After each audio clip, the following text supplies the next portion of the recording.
اور اللہ کے راستے کی نا 2 راز کی باتیں ان کی ایک آڈیو میں کہتے ہیں. ایک راز کی بات یہ ہے کہ اللہ کا راستہ مشکل میں بھی آسان رہتا ہے.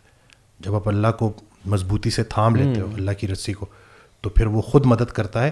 کچھ عرصے کی تکلیف ہوتی ہے لیکن وہ ساتھ رہتا ہے, سکون قلب رہتا ہے, تو وہ سفر آسان رہتا ہے. دوسرا راز کی بات یہ ہے کہ اللہ کے راستے میں گلہ نہیں ہوتا.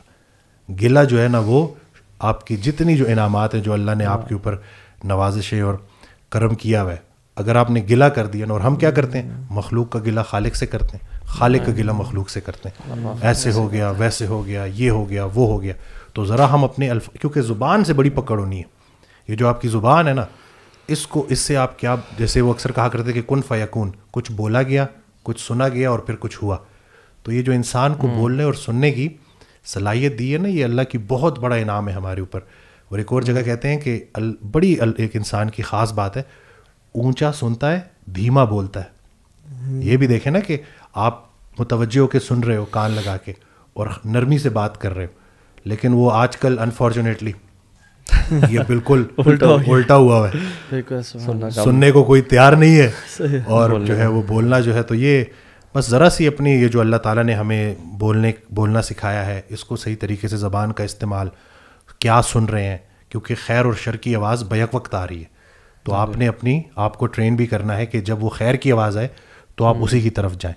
ویسے الحمدللہ میں تو کہتا ہوں کہ ایک جو پریشانی ہے جتنی قسم کی ہوئی ہے نا, ابھی آپ نے سکون کا ٹچ کیا نا, تو وہی قرآن کی آیت اللہ بذکر اللہ تطمئن القلوب, کہ یار آپ کے پاس نا جو پریشانیاں آ رہی ہیں وہ جس طرح کی بھی ہو سکتی ہیں, فائنینشیل ہو سکتی ہے, کسی لوڈ ون کا لاس ہو سکتا ہے, سارا کچھ ہو سکتا ہے, بٹ جو انٹرنل سکون جو ہے نا وہ آپ کا کوئی نہیں لے سکتا.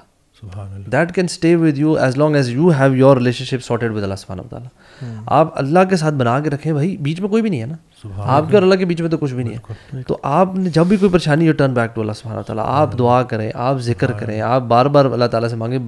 جس طرح بچے ماں باپ سے ضد نہیں کرتے کچھ بھی چیزوں کو, اپنی ڈیزائرز کے لیے جو بھی خواہش, آپ اللہ تعالیٰ سے گر گرا کے مانگیں کہ یار میری جو پریشانی ہے, میری انگزائٹی ہے, میرا ڈپریشن ہے, جو میری ٹینشن پریشانی ہے, جو مجھے پاس کی فکر ہوتی ہے, جو مجھے فیوچر کے بارے میں ٹینشن رہتی ہے, یا اللہ just remove it from my heart, میرے دل و دماغ سے باہر نکالے, and you know then take practical steps. Obviously وہ شاید پچھلی پوڈ کاسٹ میں آپ نے کچھ لائف اسٹائل چیزوں کے بارے میں بتایا, وہ ساری کریں, اپنے ڈائٹ کو ٹھیک کریں, ایکسرسائز کو لے کر آئیں, busy your self with productive activities, اپنے ریلیشن شپس کو بہتر کریں, اپنا اسکرین ٹائم ریڈیوس کریں, گرین ٹائم بڑھائیں, یو نو پھر پریکٹیکل چیزیں ہیں وہ سارے کے بارے میں کریں. جس طرح آپ نے کہا مینٹور ایک ہونا چاہیے, you know have that mentor, کوئی کوچ, کوئی کاؤنسلر جو کہ آپ کو ان سارے پروسیس میں گائڈ کر سکے, اسپیسیفک ٹو یور پرابلمس. کوئی ٹراما ہے پاسٹ کا, کچھ بھی ہے, but you know but first fix your relation with اللہ سبحانہ وتعالیٰ. I think that should be the starting point. سوائے اللہ کے ذکر کے, یہ تو اللہ نے بالکل سٹیمپ کر دیا ہے نا کہ اس کے علاوہ سکون مل ہی نہیں سکتا. حضرت موسیٰ علیہ السلام کا واقعہ اللہ کمی بیشی معاف فرمائے, میں سن رہا تھا, ایک شخص تھا, وہ اس نے حضرت موسیٰ علیہ السلام کے پاس آیا اور کہا کہ آپ اللہ سے بات کر سکتے ہیں, تو آپ میرا ایک سوال پوچھیں اللہ سے, کہ میں پہلے بڑا نیک ہوا کرتا تھا, اب جو ہے نا میں گناہ بھی کرتا ہوں, تو اللہ سے پوچھیں وہ مجھے سزا کیوں نہیں دیتا اور مجھے عذاب کیوں نہیں دیتا. تو حضرت موسیٰ علیہ السلام گئے, سوال پوچھا, واپس آئے, جواب ملا. تو انہوں نے پوچھا کہ آپ نے پوچھا سوال, کہتے جی پوچھا, تو کیا جواب آیا؟ کہتے ہیں اللہ نے جواب دیا کہ اس سے پوچھ کہ جب وہ میرا ذکر کیا کرتا تھا تو اس کے دل کو جو ایک سکون ہوتا تھا, کیا وہ اب ہے؟ تو اس نے کہا کہ نہیں. کہتے جس کے دل کو سکون نہیں ہے وہ عذاب میں ہی ہے, عذاب کی ایک شکل دل کی بے سکونی بھی ہے. تو اگر آپ اس پورے پروسیس سے گزر رہے ہیں تو اس کو سمجھیں, کہ یہ بھی دیکھیں کہ آپ کا, بلکہ وہ اکثر کہا کرتے تھے کہ اللہ تمہارا دوست ہے اور تم اللہ کے دوست ہو, اب سوچو تم کیسے دوست ہو, یعنی کہ اللہ کے کون سے کام ہے جو تم کر رہے ہو, جو اللہ نے تمہارے اوپر جو شریعت نافذ کی ہے, کیا اس کی پابندی کرتے ہو, کیا وہ سارے احکامات پورے کر رہے ہو؟ یعنی کہ اللہ کو تو آپ پکار رہے ہو, لیکن اللہ نے جو آپ کے اوپر ذمہ داری ڈالی ہے وہاں پہ آپ کہاں پہ کھڑے ہو؟ کیونکہ جب آپ عمل کرنا شروع کر دو گے شوق کے ساتھ, محبت کے ساتھ, ایسا ہو ہی نہیں سکتا کہ آپ کو زندگی میں سکون نہ ملے, کیونکہ یہ تو ٹرائیڈ اینڈ ٹیسٹڈ چیزیں ہیں. بالکل ایسے بھوکے کو کھانا کھلائیں, آپ کو انسٹنٹ ریلیف ملتا ہے. اسی طرح سے ہر نماز میں نہیں, لیکن کوئی ایک آدھ نماز ایسی ہوتی ہے کہ جس میں آپ کی کیفیت ایسی بن جاتی ہے کہ آپ کا وہ سجدہ ہوتا ہے, اور اس کے بعد جب آپ سلام پھیر کے اٹھتے ہو تو آپ کی ایک کیفیت بالکل ایسے آپ لائٹ فیل کر رہے ہوتے ہو کہ جیسے کوئی ایک بالکل آپ بوجھ اتر گیا. تو یہ ساری چیزیں ہمارے سامنے, اور خدمت, عبادت اللہ کی, محبت اللہ کے رسول صلی اللہ علیہ وسلم کی, اور خدمت انسان کی, یہ جو انسان کی خدمت ہے نا اس کے اوپر بھی کہ بلکہ وہ میرے خیال سے منو بھائی کا ہی واقعہ ہے, اشفاق احمد صاحب اور منو بھائی کا. تو کسی شخص نے اشفاق احمد صاحب سے پوچھا کہ زندگی آسان کرنے کی ٹپ دے دیں, تو انہوں نے کہا میں تمہیں موت آسان کرنے کی ٹپ نہ دوں. تو انہوں نے کہا چلے وہی دے دیں. کہتے جاؤ کسی کی زندگی آسان کر دو. تو یہ جو ہمارے ارد گرد جو پریشان لوگ ہیں ان کی اگر ہم ہیلپ کرنا شروع کر دیں گے خالص اللہ کی رضا کے لیے. ہمارا ایک اور بھی مسئلہ یہ ہے کہ ہم نیکی بھی کرتے ہیں کچھ اس کے بدلے کچھ لینے کے لیے. وہ ایک شخص آیا میرے پاس کلینک پہ, تو اس نے دیکھا نا وہ بکس پڑھی ہوئی تھی, تو کہتے ہیں کہ ان کی ایک کتاب گفتگو میں 10 سال ایک سوال کی تلاش میں رہا اور مجھے جواب نا ان کی اس کتاب میں یہ سوال پوچھا جا چکا تھا نا کہ اگر نیکی اتنی اچھی چیز ہے تو نیکی کا صلہ اتنا برا کیوں ملتا ہے. تو انہوں نے جواب دیا کہ تم نے کبھی نیکی کی ہی نہیں. نیکی خالص اللہ کی رضا کے لیے کی جاتی ہے. نیکی ہے ہی وہی جو خالص اللہ کی رضا کے لیے کی جائے. تم تو کاروبار کر رہے تھے, تم تو اچھائی کر رہے تھے, ایک نیکی واپس لے رہے تھے. وہ اس کی عاقبت ہے, وہ اس کا عمل ہے. تم نے جس نیک نیتی کے ساتھ نیکی کی, تم اپنی نیکی تو نہ چھوڑو. اور سارے چیک ادھر نہیں کیش کرانے, کچھ چیک جو ہے نا ادھر کے لیے بھی چھوڑ دینے. اور یہی ہے کہ چھوٹی سی لائف ہے جی, 60 سال پتہ بھی نہیں چلتا, پلک جھپکتے 42 لیب گزار چکا ہوں. فائنل لیب یہ کنفرم بھی نہیں نا کہ ہے کتنی, یہی نا کہ اب یہی فائنل لیب اب کتنے سال ہیں. صحیح بات ہے. تو دوسروں کے لیے آسانیاں پیدا کرتا رہے بندہ اور کم آرزو رکھے. آج کل کا جو یہ جدید دور ہے نا, یہ جو سوشل میڈیا ہے, comparison is a colour of joy. آپ جتنا زیادہ کمپیریزن کریں گے آپ کو اپنی زندگی میں اللہ کی جو بلیسنگز ہیں وہ نظر ہی نہیں آئیں گی. بیکاز آپ فوکس آپ کا سارا دوسروں کی بلیسنگس پہ چلا کہ جو آپ کے پاس نہیں ہے, and the focus is not on your own blessings. تو نیچرل سی بات ہے. رحمۃ اللہ کہا کرتے تھے کہ میرے پاس لفظ ہی نہیں ہے اس بندے کے لیے کہ جس کو اللہ نے نعمت دی اور اس نے اس پہ گلا کیا. بہت سارے لوگ آپ کو سوسائٹی میں ملیں گے جن کو اللہ نے بلیس کیا ہوا ہے لیکن وہ گلا کر رہے ہوتے ہیں. کہتے ہیں یہ وہ شخص ہے جو اپنے آپ کو خود کوڑے مارتا ہے. پھر ایسے انسان کو جب تک یہ چیز سمجھائی نہیں جائے گی, بتائی نہیں جائے گی کہ پہلے دیکھو تمہاری لائف میں کتنی بلیسنگ ہے, تم دیکھو کہ کتنا کچھ اللہ آپ کے اوپر انعام کر چکا ہے, ذرا سا اپنی ان چیزوں کو دیکھو. کلمہ تمہارے پاس ہے, توبہ کا دروازہ کھلا ہے, اتنی سارے انعامات ہیں. رسول اللہ صلی اللہ علیہ وسلم کہ تم امتی ہو. یہ جو بس مال مال مال اسی کے پیچھے نا. اور میں یہی دیکھ رہا ہوں کہ مین وجہ وَمِنْكُم مَن يُرِيدُ الدُّنْيَا وَمِنْكُم مَن يُرِيدُ الْآخِرَةَ, اور تم میں سے ہی لوگ ہیں جو دنیا کی تمنا کریں گے اور تم میں سے ہی لوگ ہیں جو آخرت کی تمنا کریں گے. دنیا ختم نہیں کرنی لیکن ہمارا ایمفیسس آخرت ہے.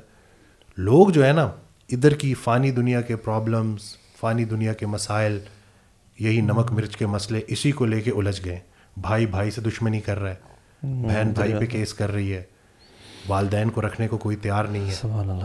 تو یہ دیکھیں نا کہ مطلب اپنے, اور ٹوٹل جو سب سے پہلے جو پوچھا جائے گا نا وہ یہ اپنے قریبی رشتہ دار ہے. بلکہ وہ کہا کرتے تھے کہ جو بھائی بہن ہے نا وہ آدھے ماں باپ ہیں. تو جیسے اپنے والدین کا خیال رکھتے ہو نا ویسے ان کا بھی خیال رکھو. تو ہمیں یہ دیکھنا پڑے گا نا کہ کہیں ہم بالکل لوگوں کو کٹ آف کر کے کوئی ایسی زندگی کی طرف تو نہیں چلے گئے جو کہ بہت خود غرض زندگی ہے, کیونکہ سیلفش زندگی نا وہ سکون نہیں لا سکتی. لالچ ہے نا, لالچ نے ہمیں مار دی ویسے. اور ہمارا جو سیٹسفیکشن نہ ہونا ہے چیزوں پہ, آپ بالکل صحیح کہہ رہے ہیں. یعنی جو بندہ, میں تو اکثر انزائٹی ڈپریشن پیشنٹ کہتا ہوں کہ یار آپ نا اگلے نیکسٹ 3 days میں 300 بلیسنگز لکھیں. ہر دن 100 بلیسنگز لکھیں اپنے پاس, چاہے وہ چھوٹی ہیں چاہے وہ بڑی ہیں. And when your mind will start thinking positively and you will start noticing the blessings you have, آپ آلریڈی, اور میں یہ کہتا ہوں کہ آپ قبرستان چلے جائیں یا پیمز ہاسپٹل یا ادھر چلے جائیں. ونس یو سی پیپل جن کی ٹانگیں کٹی ہوئی ہیں, جن کو فائر لگا ہوا ہے, جن کو کینسر, یہ ذرا کینسر کے وارڈ میں جائیں کبھی ذرا, ویسے ہمیں جا کے نا وہاں بیٹھنا چاہیے ایز اے اٹینڈنٹ کسی کا نا, اور دیکھیں کہ ہم لوگ نوجوان 6 سال کا بچہ یار کیمو سے گزر ہے اور اس کے سارے بال ختم ہو گئے اور وہ ڈھانچہ بن گیا ہے. ہماری پرابلمز ہمیں بالکل ڈیمینش ہوتے ہوئے نظر آ جائیں گی. اور جیسے ہم نے بات کی نا موسیٰ علیہ السلام والا جو اسرائیلیات جو نریشن بتائی, میں ایک عالم دین سے بھی سن رہا تھا, وہ کہتے ہیں کہ ایک شخص آیا اور کہتا ہے کہ میں اتنے عرصے سے گناہ کر رہا ہوں, میری تو اللہ تعالیٰ مجھے نعمتوں میں نعمتیں دیتے جا رہا ہے. I don't think Allah exists. میں جو ہے نا مجھے پکڑ ہی نہیں آتی اللہ تعالیٰ ہے. انہوں نے کہا تم آپ نے لاسٹ ٹائم نماز کب پڑھی تھی؟ کہتے ہیں کہ مہینہ پہلے جمعہ پڑھا تھا. کہتے ہیں اچھا. کہتے ہیں لاسٹ ٹائم روزہ کب رکھا تھا؟ کہتے ہیں لاسٹ رمضان میں. کہتے ہیں اچھا. لاسٹ ٹائم اللہ کو یاد کب کیا تھا؟ کہتے ہیں کوئی ہفتہ 2 ہفتے پہلے. اور لاسٹ ٹائم صدقہ کب دیا تھا؟ کہتا مجھے یاد نہیں ہے میں نے کب دیا تھا. کہتے ہیں اس سے بڑا کیا عذاب ہے, اللہ اکبر, اس سے بڑا کیا ضلالت ہے کہ آپ مسجد ہی نہیں جا رہے ہو, اللہ نے آپ سے اتنی نعمتیں محروم کی ہوئی ہیں, اس سے بڑی کیا آزمائش ہے.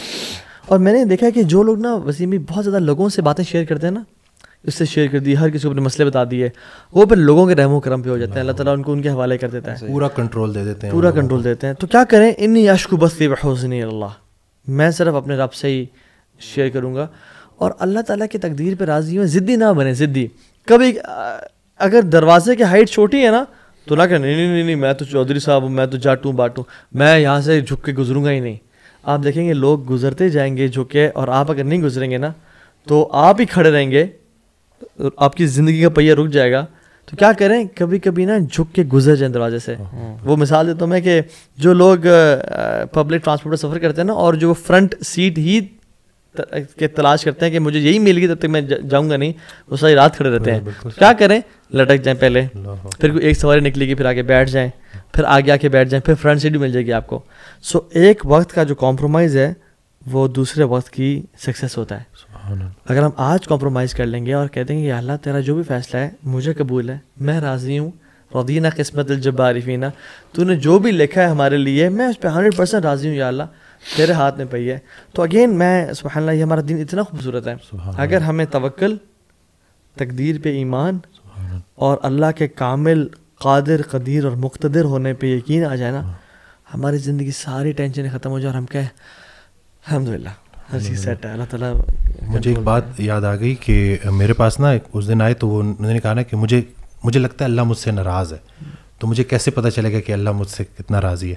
تو حضرت واصف رحمۃ اللہ کی آڈیو تھی, اس میں وہ ارشاد فرماتے ہیں کہ جتنا تم اللہ سے راضی ہو اتنا اللہ تم سے راضی ہے. قرآن کی آیت ہے نا کہ اے اطمینان والی روح داخل ہو جا جنت میں, تو مجھ سے راضی میں تجھ سے راضی. تو اس زندگی میں بھی آپ ایک سٹیپ پیچھے ہو کے دیکھیں کہ کہیں آپ اللہ سے ناراض تو نہیں ہے معاذ اللہ, یعنی کہ کہیں آپ کو تو اللہ سے کوئی گلے نہیں ہے. انسان ہے نا اپنی نالائکی میں, کم عقلی میں, جلد بازی میں, وہ اللہ سے بھی کچھ اس طرح کی ایسے الفاظ بولتا ہے کہ مصیبتوں نے ہمارا ہی گھر دیکھنا تھا, اللہ یا یہ مصیبتیں مجھ پہ کیوں آئیں, حالانکہ فلاں شخص تو مجھ سے زیادہ گناہ گار ہے. تو ایسی باتیں انسان کو بالکل اس کا ایمان تباہ کر سکتی ہیں.